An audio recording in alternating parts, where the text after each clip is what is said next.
Rene A. Williams is a water bearer and has been pouring into people his entire life. He served 23 years in the United States Air Force, first as an enlisted security forces member and second as a communications officer.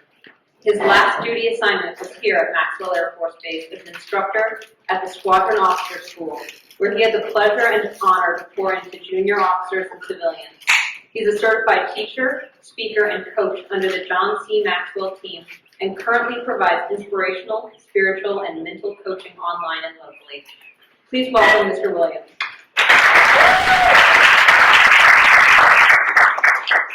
All right, I have to put a disclaimer real quick. I'm suffering from a bit of a cold. Do we have anybody from down south? Okay, so some people talk a little bit slow. Well, I'm suffering from a cold, and I took Benadryl. So that's got me in extra slow mode. I know we're trying to keep up on time, but I want to get inside your head with this. Now, I'm a preacher by background. I try not to preach at you, but I want to get into the psyche of what makes you tick.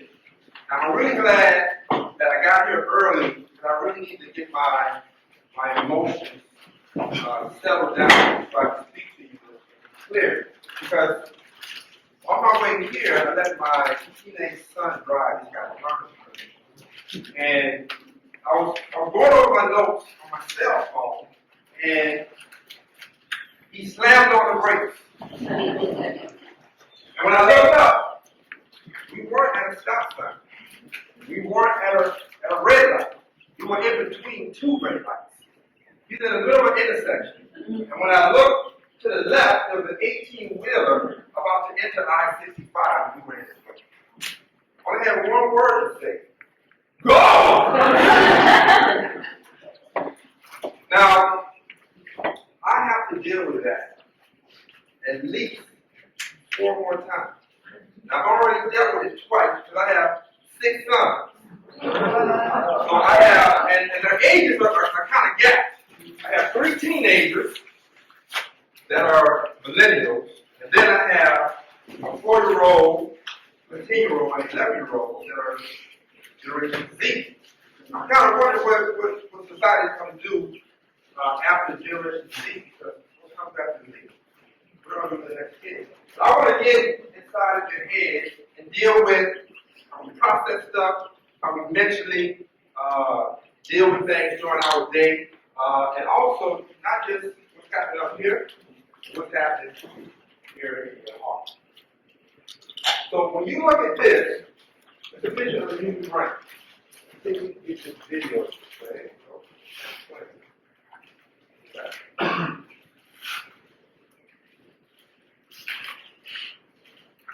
So what typically happens here, this is a video that the human brain is spinning. There's all sorts of input coming into the brain. And that's what happens to us.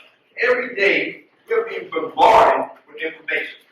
Every day we're dealing with, if you have children, you're dealing with the children, and they're tugging on you, they're pulling on you. If you're married, you're dealing with the needs and concerns of the spouse. And in the military, now let me ask you a question. How many of you here do not have an additional duty at home? Well, be honest, she doesn't understand. Right? So, we constantly are bombarded and tasked with things that we have to do. So the human brain is taking in all this information. And I don't know if you can see it here, it says the 5 senses. Sight, hearing, touch, smell, and taste. That's the talk that I do on helping people to understand how to better utilize the senses and how to understand how other people manipulate you through the senses. That's how we learn everything, through our senses. So basically what we're going to cover today are a few points. Now this is not going to be your typical hit some points aside. I'm going to really need to pull on them, so I'm going to need a couple volunteers to come up here and put some people on the spot. So the first thing we're going to talk about is putting your dreams to the test. That's one of the books that John Maxwell put out. And it really gets into where you want to go and what you want to be. We're going to talk very briefly about identifying or discovering your identity and uniqueness. And there's a handout that you should have at the back of your package that we'll get to. We'll discuss that. We'll talk about building trust. Anyone ever hear of Jahari's window or Jahari's window? All right, we're going to discuss that briefly. We're going to talk about transforming relationships. That's when we'll start to get into the heart of how we feel about the things that we do. And lastly, we'll talk about motivation to excel and achieving one. So let's go to the first. Putting your dreams to the test. So look at the little guy in the picture. So, how many people have dreams? So everyone knows, has heard of Maslow's hierarchy of life, right? But at the very top, it says self-actualization. As anyone in this room, and we're dealing with everyone here is a senior skills, right?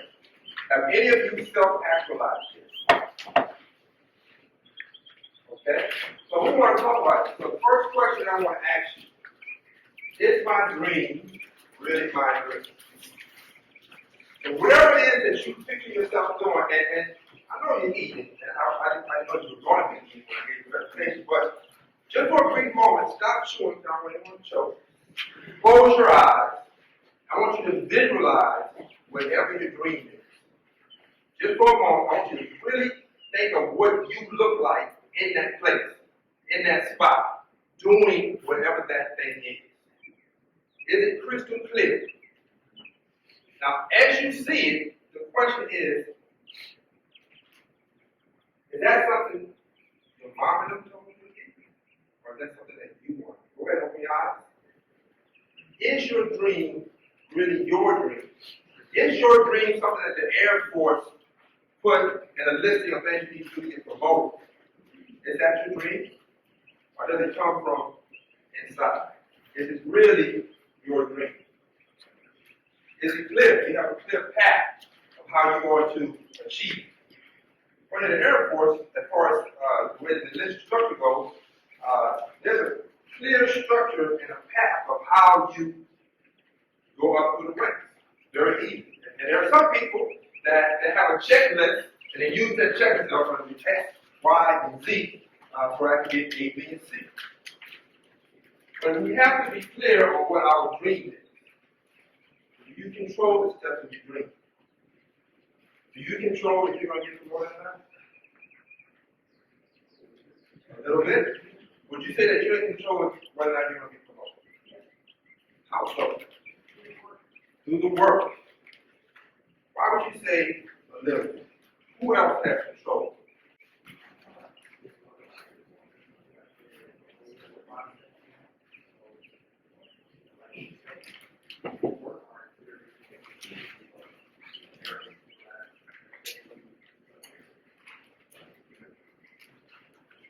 Can you speak up or can you repeat what he said? Because I couldn't hear. Yeah, so he said you do the work. So you have a plan, you have a part. You know that whatever it takes to get started, you've been told what you need to do. So you take those steps because you want that entity. You want that promotion. You want to be in that place. But there are other people that are looking and evaluating you. You are in the military, yes? So there are other people evaluating you, and it's up to them whether they think, in an officer corps, if they look and they say, is he already performing at that level? Does he have the potential? Do they already see it? And if they don't, as he said, subjectively, they'll say, continue to challenge. And also, Charlie's like, don't promote that guy. He's not ready. Okay? So there's a subjection level to it that you may do everything that you are required to do, but still not get promoted. But we're not in complete control. Okay? Does my dream compel me to follow it? Has anyone ever had a dream, you pursued it, and you hit a wall, and you just say, no, it's not me. Go ahead, try to do something, didn't work out, let it go. Right? So, I have 6 kids in the house. And they have dreams. And anytime they hit a wall, because they're millennials, perhaps, they stop.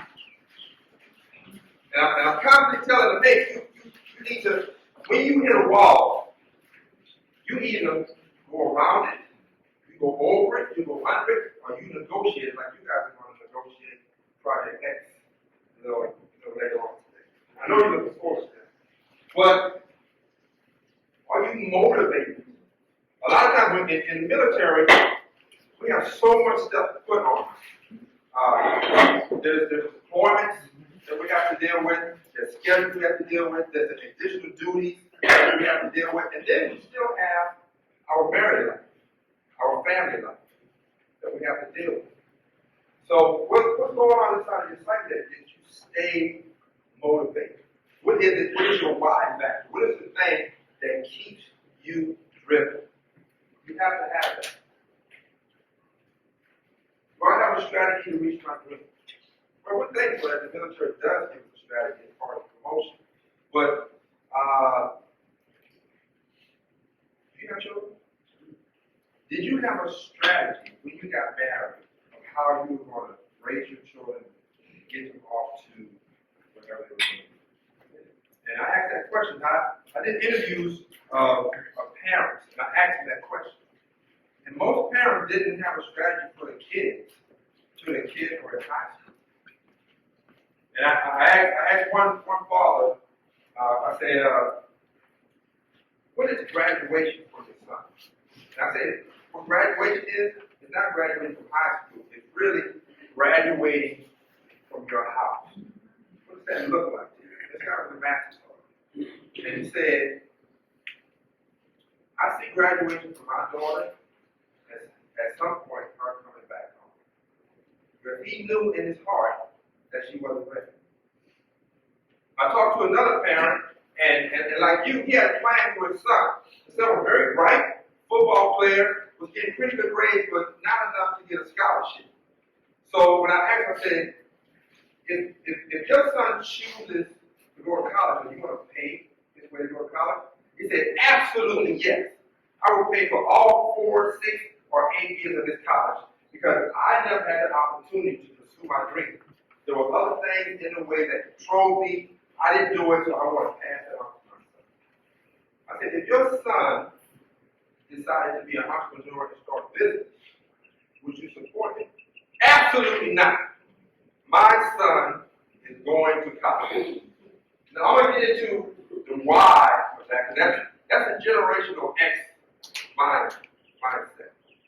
So we're going to get into generations in a little while, but do you have a strategy not only for yourself, but for your children? I have something at home where I have a table talk with my son trying to constantly get inside their heads. Because we know with teenagers, their frontal lobe, it doesn't work like ours, right? They're trying to get something into their long-term memory. It takes about 1 hour and 1 time to tell them what they should be doing. Do you know the right people to realize you do? So in the military, there's a structure there, right?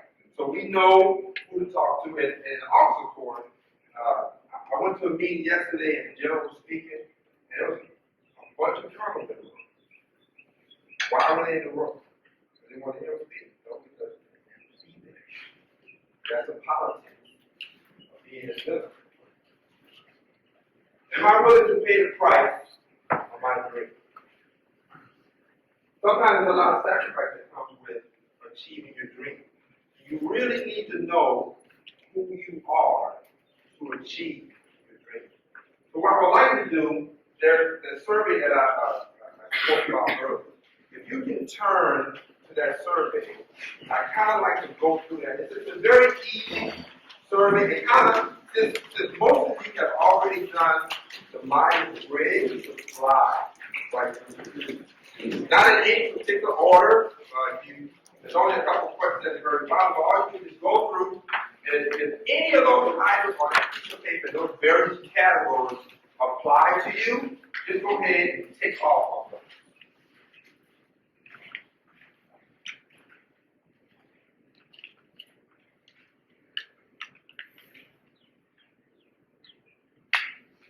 Now, the purpose of this is to help you to identify who you are, how unique you are, and how you can stand out in a crowd of people.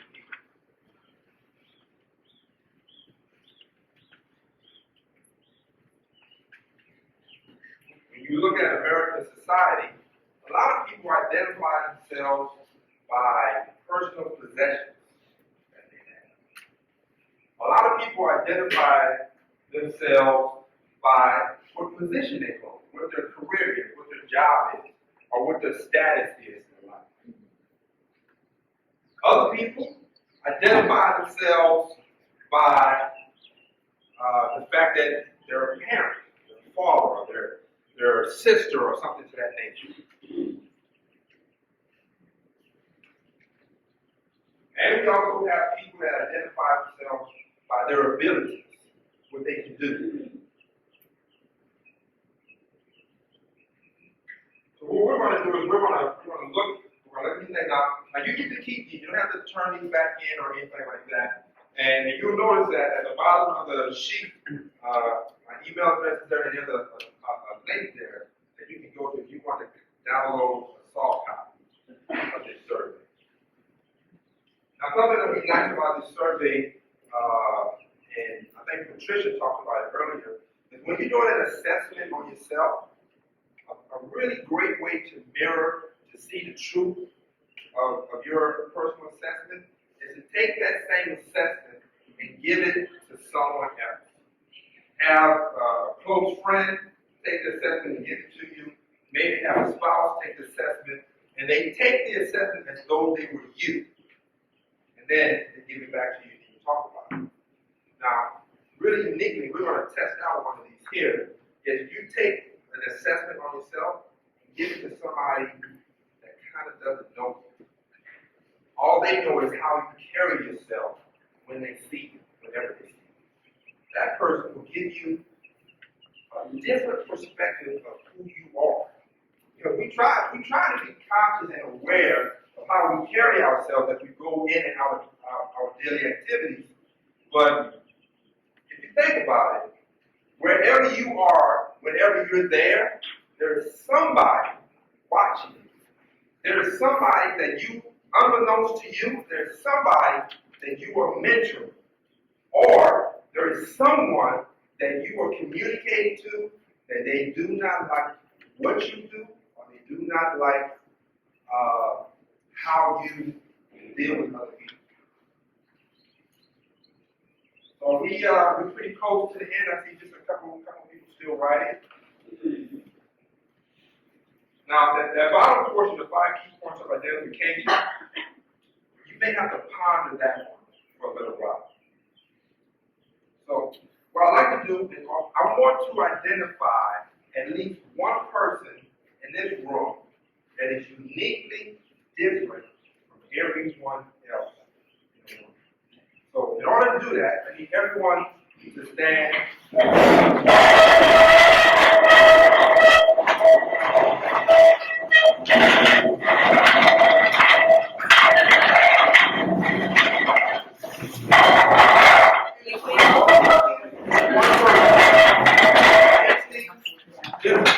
Everyone else in the room. So, if I call out a category and you associate or you identify with that, go ahead and take your seat.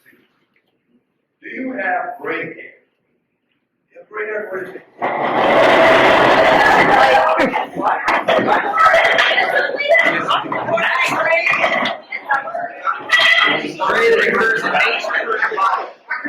That was because we're short on time. That's a big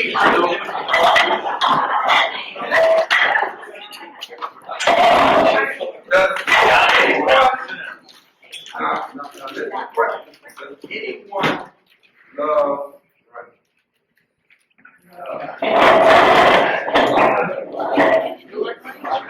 Only for the people that remain standing. Does anyone have a fireman as a role model? Sit down.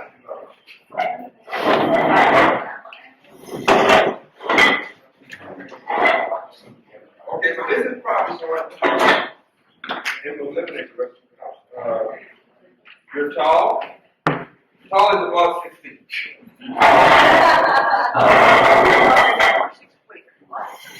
We're standing up. Are we saying standing if we're shorter than 6 feet? Yes.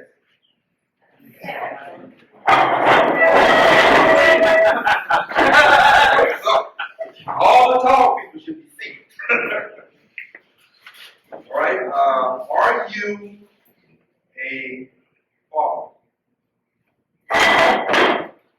your mother? Your sister? Not a sister, sir. Your brother.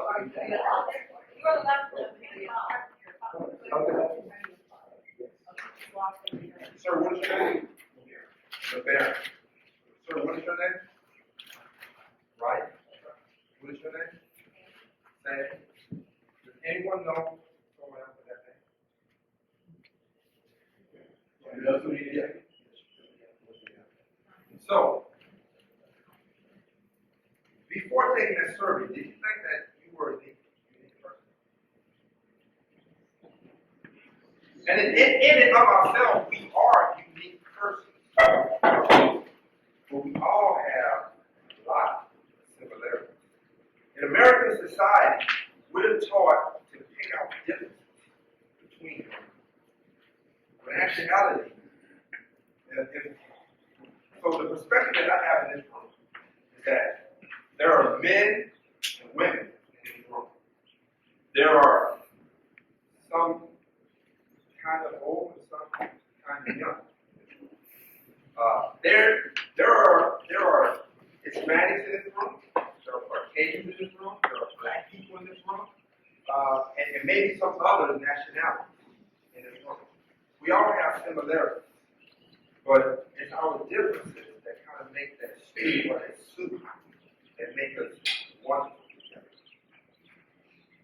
So we're going to talk a little more about the survey, and we're going to look at how we can break it down a little further. This is what I refer to as Jahara's window. Now, this is a modification of Jahara's window. What it does is it typically is supposed to be if you have an old schoolhouse that had a window and 4 panes, they were both the same size. So Jahara's window is based on your perspective on life, and there's 4 panes or 4 glasses in the window. But the way society is today, you spend the majority of your energy and your time in a social space. This is the way you are at home. If you go to the supermarket, if you go to a sports game, you carry yourself a certain way. You're free. You're not really hindered in anything. You do you in that social space with all the other people. Then there's an inner circle.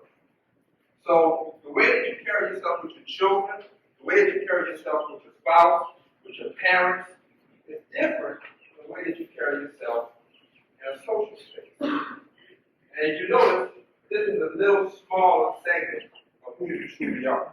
Now, when you come down here to this personal space, these people don't know this you. These people think that they know this you, but truly only you know that part of you. Because this part doesn't have any filters. How I feel about you is right here. And I don't even know you. How I feel about you, I'm going to have to say it. But how I feel about you. I'm just so used to complaining. Right? So there's no filter.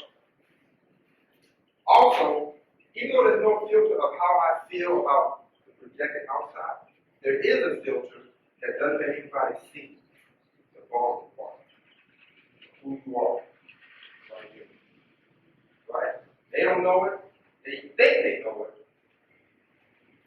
And also, there's a question. When we come over here to the question mark, this person is the person, when we talk about what your dream is, and is it your dream? This part of you is the smallest part. And that's the part that has your DNA in it. That's the part that if you believe in God, is the person that God destined you to be. This part entails the part that this is how I interact or how I react to whatever environment that I'm put in. And I'm successful or I continue to fail in a particular area. This is the most, although it's the smallest, that's the most important aspect or part of your personality in your life. And that is the part that you need to discover. Because you pretend to be someone in this have to be someone in this part. And in this part, for the most part, society stops at being who you truly want to be. Right? So this part is the true you.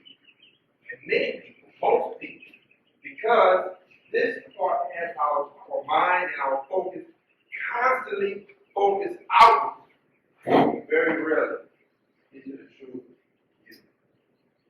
We want to get into a little deeper, not only the mind but the heart of how we can get to the truth. So we took the mind free. That told you a lot of stuff about yourself. We took this little simple little outline. That's kind of a painful thing, but it just gives you an opportunity to ponder who you are. So we're going to talk about generational differences. So you have traditionalists. Those are people that were in, World War II. You also have the baby boomers. Do you have any baby boomers in the room? One baby boomer? We have generational Xers. Generational Xers, raise your hand, it should be majority. And then we have millennials. That's a lot of millennials. Look at all the babies. You know what? All of them are. Because you guys are young and y'all are up and rank already. Woo! I applaud you. So I want a very, very good way, I hope this video plays, to illustrate the differences and the changes in time between these. Because we know baby boomers didn't trust government. Baby boomers had a solid family foundation. Baby boomers went through a recession and they lost their job, struggled in life. A lot of baby boomers didn't have opportunity to go to college when they go to college today. Generational X's grew up, for the most part, in broken families because of what happened to the baby boomers. A lot of times, generational X's had to be independent at a younger age and make their own decisions at a younger age, which makes generational X's very independent people. Millennials living in a society that everything is wide open. My kids, my wife and I struggled over this, whether or not to give them mobile phones. Because when I gave them the mobile phones, when I give this device to you, I'm giving you exposure to the entire world. That means that they're exposed to stuff that the baby boomers weren't exposed to pretty much for their entire life, till they were full-grown adults. For generational X, we were born into the age of information, but the information for the millennials moves so fast. Everything that you learn is 30 seconds at a time.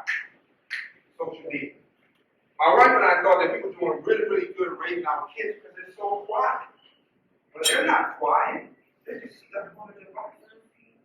They're zoomed in and tuned in. So I want to show you a video clip.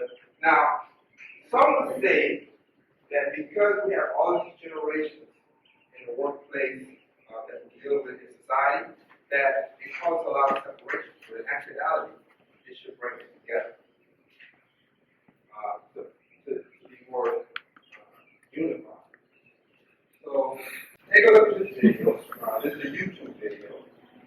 And I think I may have to actually. Where the hell you from, Johnson? From Jackson, by the way of Mississippi. Yes. Why did you join my army? Cause I ain't gotta worry about seeing no more burning crosses, Drill Sergeant. No shit. Who is the chief of staff of the United States Army?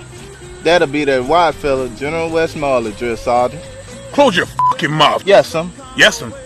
Drop and give me 20 maggots. Yes, sir, Drill Sergeant. Do it now! Fucking shit. Give me one push-up. You ain't raping the turtle. You get a cigarette. Hell, just on. The f you going I through, ain't the bruh? one. I ain't the one. Yo, you ain't the one? You ain't shit. You ain't nothing but a young f***ing punk that think you can come in my army and do some shit. Hey. I'll break your ass in half. You must not know. They know me in the streets. Oh, they know you in the streets? Yeah. I'm from Where East you St. from? Louis. East St. Louis, Drill Sergeant. Where you from? I'm fresh off a motherfucker's ass, and I'm getting homesick. Huh? What you gonna do? You ain't nothing but a little punk. A little punk-ass motherfucker from the street that think he can come in the army and do something. You ain't gonna do shit. Now, you're gonna make a choice. Either you gonna do what I say, or you gonna get your ass whipped, right? My daddy said the same thing. I gotta make this work, Drew. Can I hug you? Hug me. Only thing you can hug this fucking landscape. Now fucking push! Push! Yeah, girl, you know I'm in basic training and shit, doing my soldier thing. I do look good. Who the front? Hold on, baby. Who said you can have a cell phone right now, private? Oh, Williams? Drew, I can't have my phone. You can. Fuck. I'll put it away, Drew. No, you don't have to put it away. I don't want any complaints against me. Just. Are you not telling me to put it away, Drew? No, you can keep it. Hold on. You can keep your phone. You can keep your phone. Just do 5 push-ups. Wait, you 5 push-ups, private. Just 5. just yeah. 5? Just 5. Can you hold this, Drew? Hurry up. Appreciate it. Hurry up. Just shit. I'll do 5. My daddy used to get smoked, but I guess 1, 2, 3. 1, 2, 3. 1, 2, 3. 1, 2, 3. Go ahead and get up, private. Yeah, he's done. Yeah. So hey, just make sure just climate survey is next week, so you know.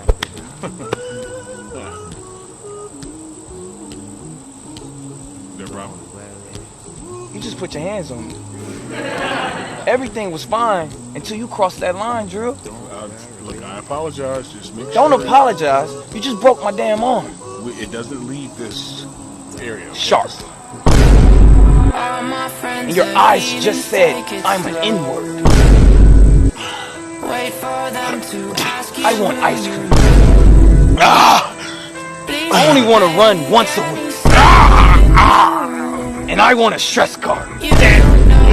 Laminated. This is my army now.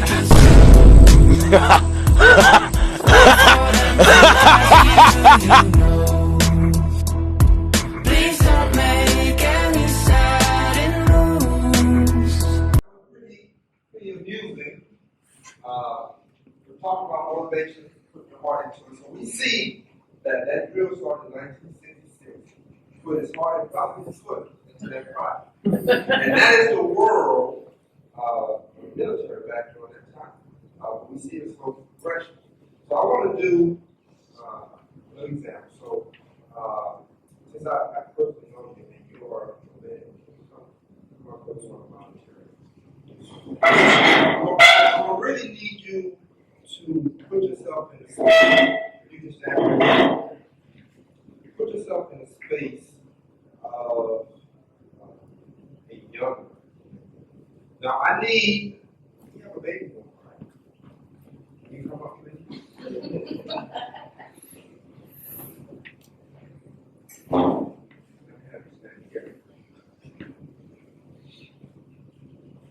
Now, there's another YouTube video, and it's called An Empty Box, right?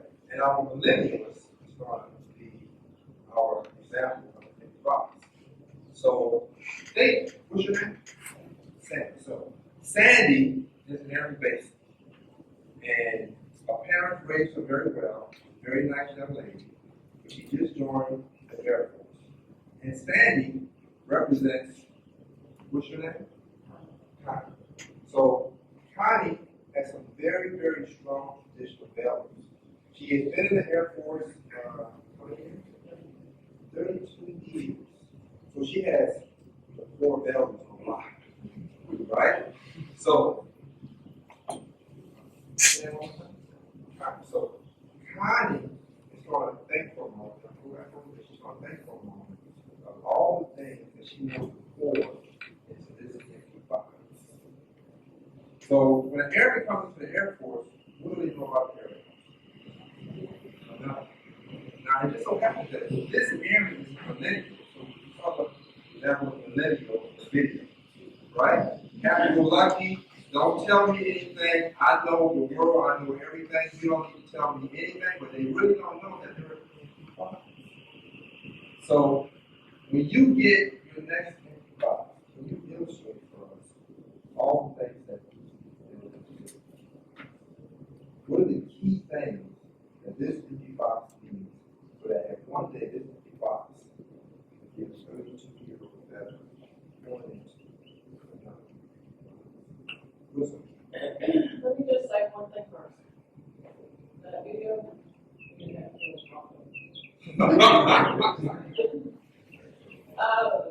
respect, appreciation, service for yourself, be humble, be a servant, not, it's not all about you. Stop.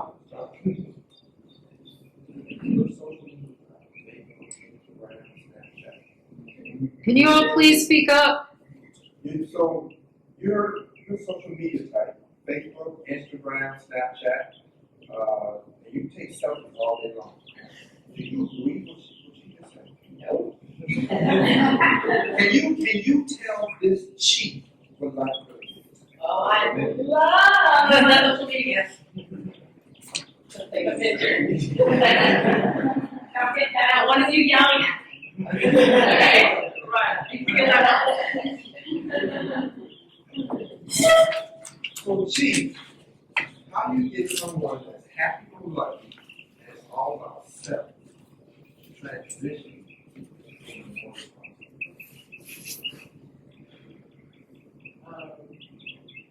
Part of what the lady said earlier about stepping out and then stepping back in and kind of put yourself in another situation, but a lot of mentoring and leadership and discussions and Can you tell us how your last feedback session went? you have to take my word. There has to be a connection. So it went well because there was a connection and there was a relation on a personal level and an understanding of how the way I do things may not be the same way that. So your feedback session built a bridge to the next step. So I want to thank these two ladies for volunteering for us.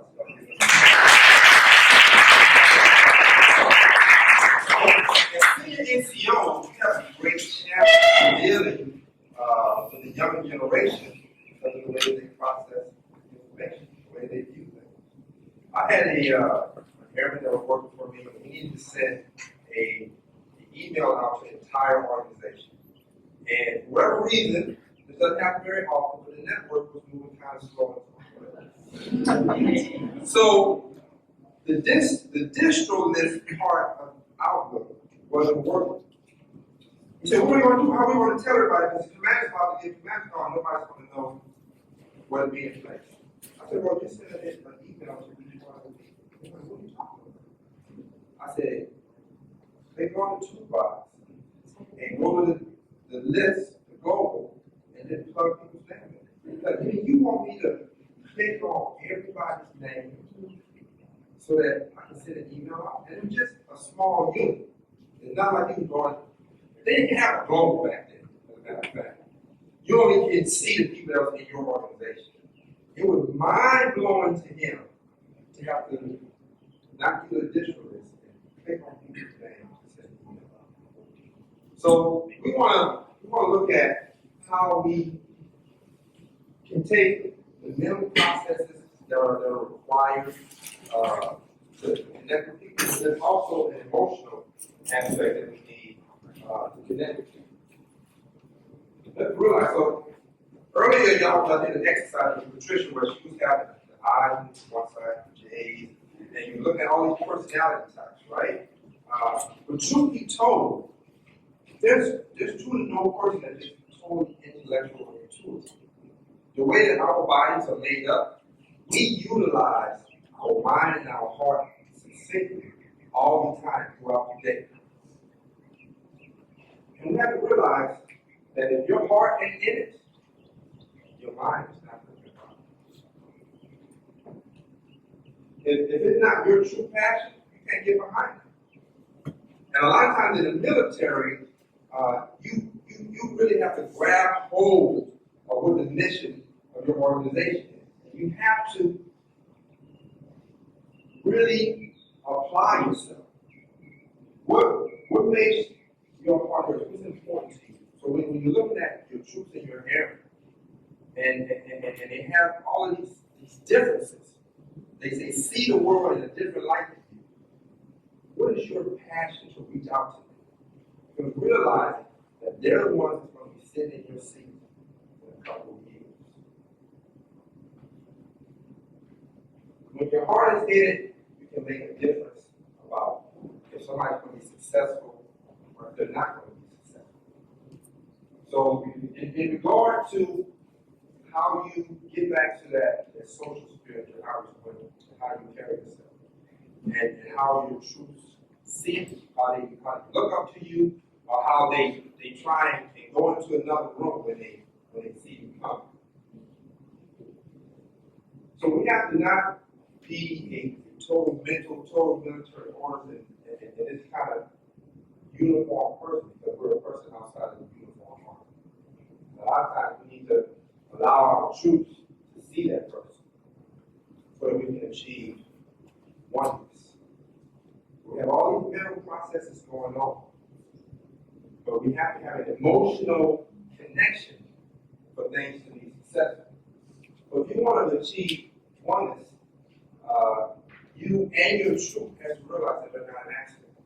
That the people that are in your organization, the people that you work with, and all of the differences that you have to deal with, the personalities, the cultures, it wasn't an accident. All the experiences that you're having with those people, it was meant for you to go through that. You're not on an island. There are many, I see a lot of supervisors that rule their organization through email.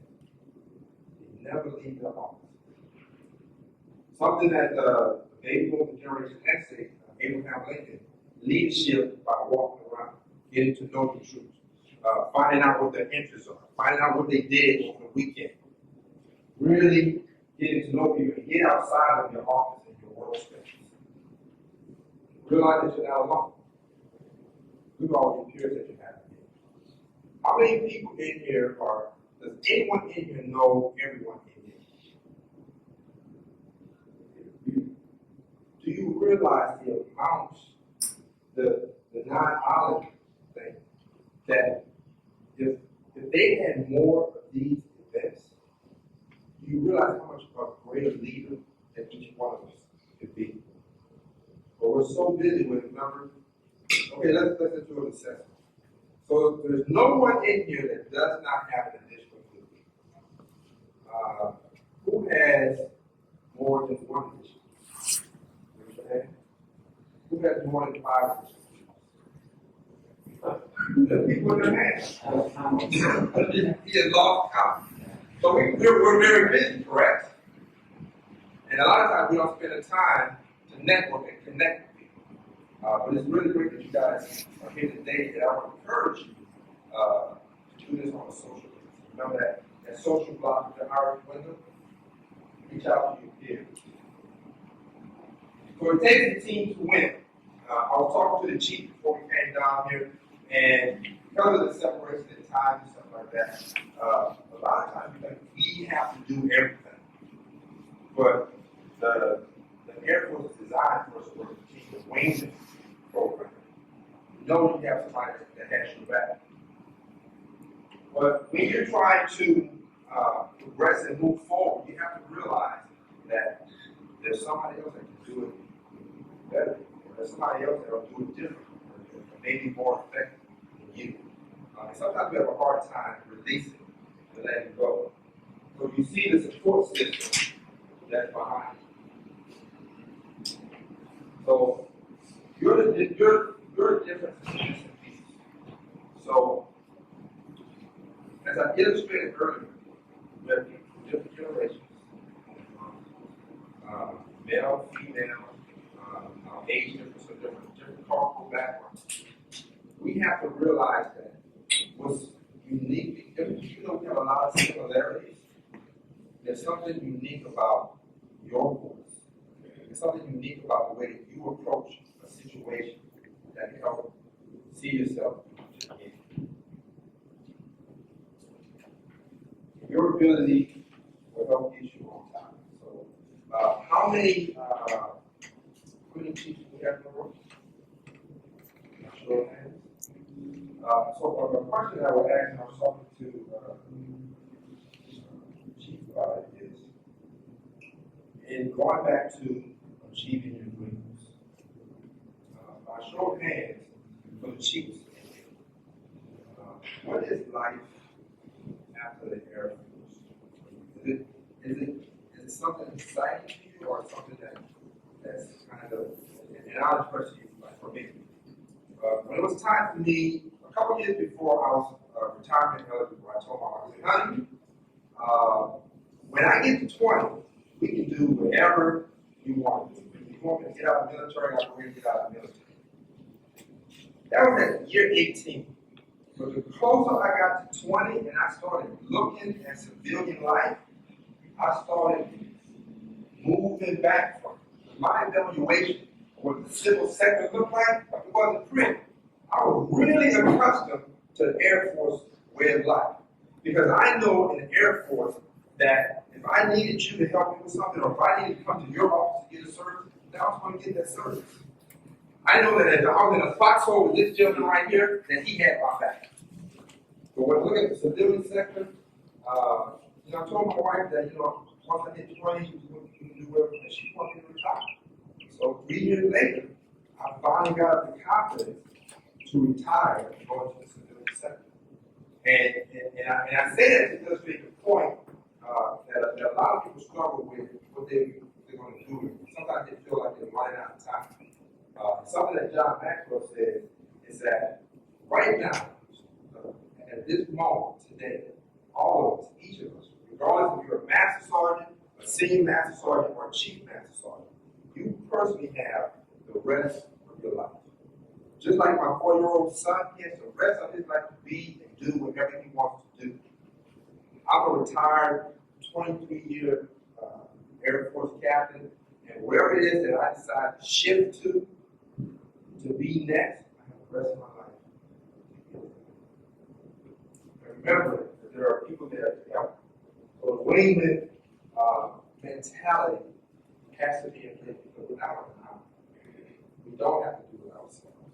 And we have to realize that there are people around us constantly, always. When we experience things, it's locked down in our memory. If you think from a courtroom, when you're in a courtroom and the prosecutors make accusations against someone, and then the defense says, I object to that, and the judge turns to the jury and says, strike that. How realistic is that? It's already out there. Because the way that our makeup is, we hear everything, we see everything, we experience everything through our senses. So we have so many opportunities, so many experiences that will help us to change every day. So at the very beginning of this presentation, I said, who are you today? So if someone took away your name, somebody took away your rank, who would you say that you are? And what I will share with you is who you are today is how you are interacting with the person in front of you right now. Who you are going to be tomorrow is what this gentleman is going to share with me today. The information that you got today has already helped formulate who you're going to be tomorrow. Because we are in a constant state of change. So I may define myself a certain way, but because of the way that you evaluate me, you are defining who I am. Because if you think about whatever shop that you work in, every one of your troops has a definition of who you are to them. So who you are today is not a question of who you think you are, it's who you are in every situation that you experience. And not only do you get to determine who you are, the person that's experiencing what you're doing today gets to define who you are. And I say that to put in your mind that you are you, but when you deal with me, I'm you, because I'm dealing with you. Because you can speak a word to me that will enrage me, just with your very voice. You can say a word to me that can make me sad. You can share a story with me that'll totally change my life. We have to realize who you are today is not who you are just in your mind, but it's based on each experience that you currently have right now. Because we are constantly changing and evolving. Hopefully, prayerfully, to a better person. Thank you.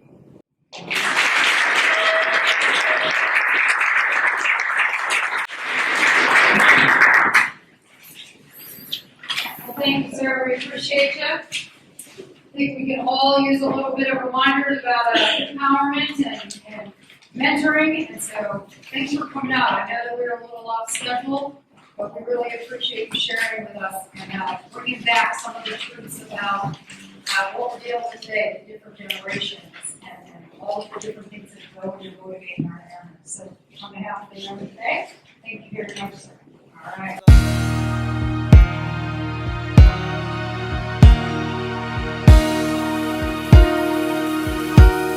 Yeah.